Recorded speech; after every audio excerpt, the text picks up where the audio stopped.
Bismillah, alhamdulillah, wassalatu wassalamu ala rasulillah, amma ba'd. Assalamu alaikum everybody, and a very, very warm welcome back to the latest video on the Arabic Exam channel. I've been talking to one of my students about something that's been really, really helpful for them for learning how to conjugate Arabic verbs. But we're just talking about in the past tense at the moment. But, when you conjugate verbs in the Arabic language, if you come from a Western background and you already speak a Western language, or especially if you have experience of learning other European languages like Spanish or French or whatever, when you come to conjugate Arabic verbs, it can often throw up a lot of problems because the verbs are done in a different order. The idea of something being an infinitive is different in the Arabic language too. So I just wanted to share something with you about why we conjugate Arabic verbs the way that we do in the past tense, and then a little bit of advice of how you could do it that might help you if you're from a background of learning, European languages. So first and foremost, we'll conjugate a verb. We'll do just a normal past tense Arabic verb. We'll choose a verb that we do less often. We do kataba really often, the verb to write, or we do qara'a very often, or darasa very often, the verb to study. So we'll choose one that we don't do so often, just give us a chance to revise it, and talk about why we conjugate in that order.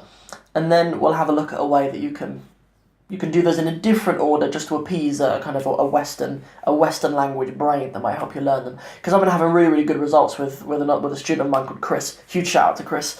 It was actually his idea, but I'll share it with you because I think a lot of you could benefit from it, inshallah. So how do we conjugate an Arabic verb? A normal past tense Arabic verb. We use the verb, let's use a verb from my book 1 still, but when we do less, like, let's do ja'ala, maybe. The verb ja'ala, okay.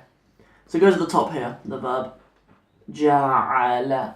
The verb ja'ala means to make something, but not to make as in to build something, but to make something into something, or to make someone something.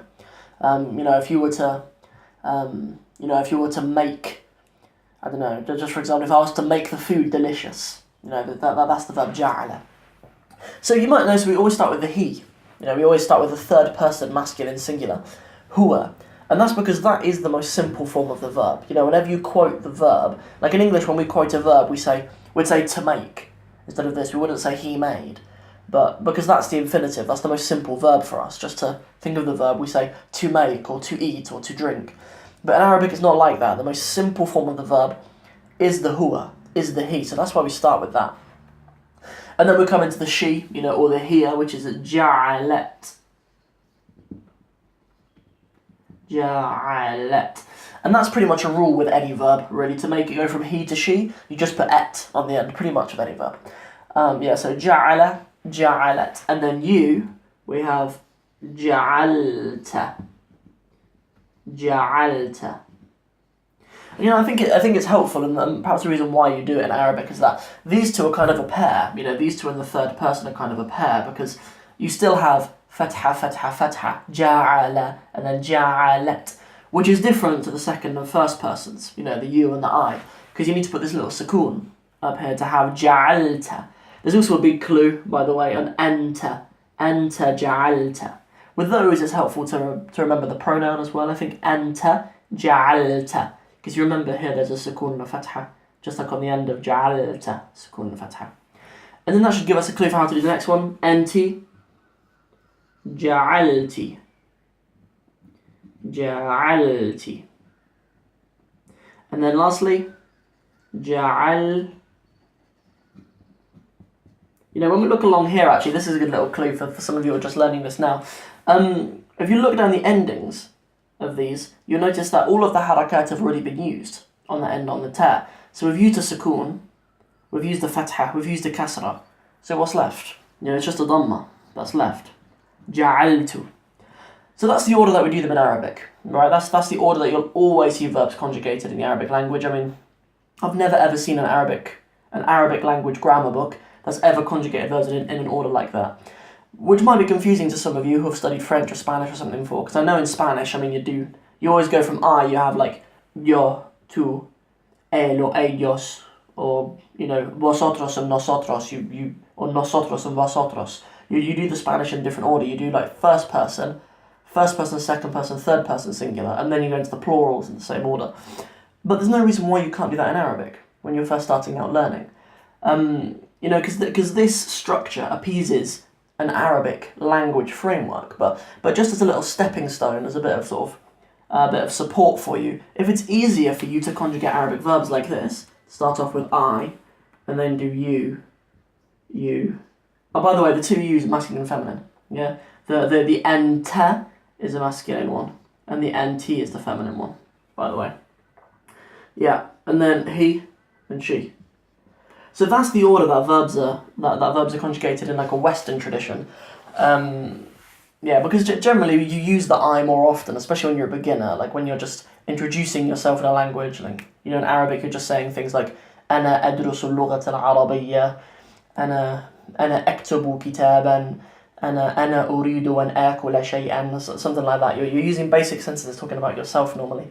But there's no reason why you can't do that in Arabic. So if we were to do this, should we do the verb ja'ala again? Because we've already seen it, so maybe pick another one. Let's do the verb sa'ala. Sa'ala. Let's sort of practice less. So you'd say sa'altu. You'd start off with sa'altu. And then the you, sa'alta. Sa'alta. Sa'alti. And then you have sa'ala. Sa'ala and then sa'alat.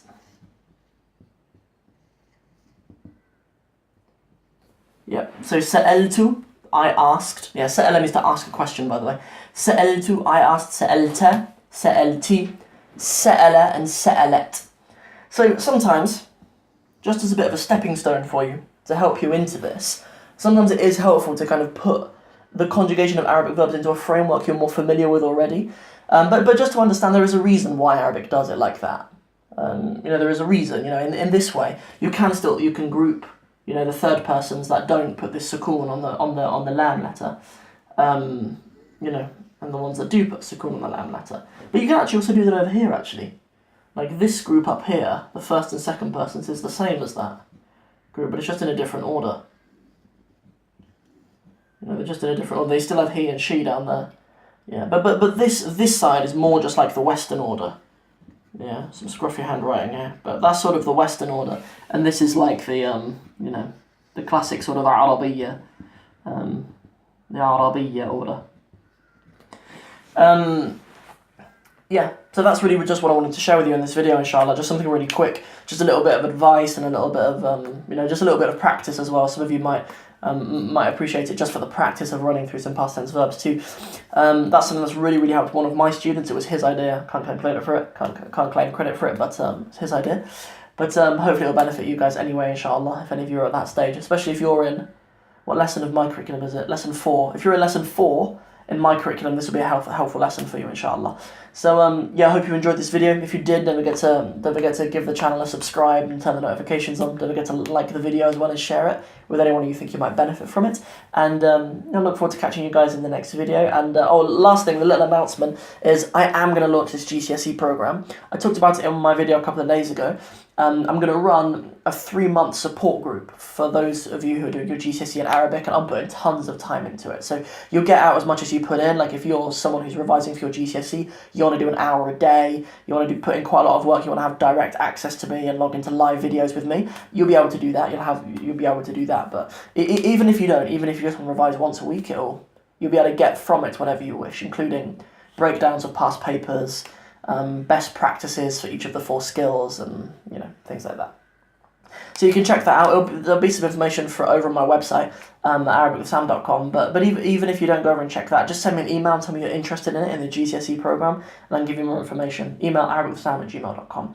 And yeah, I'll bid you farewell with a very warm and heartfelt Assalamu alaikum wa rahmatullahi wa barakatuhu.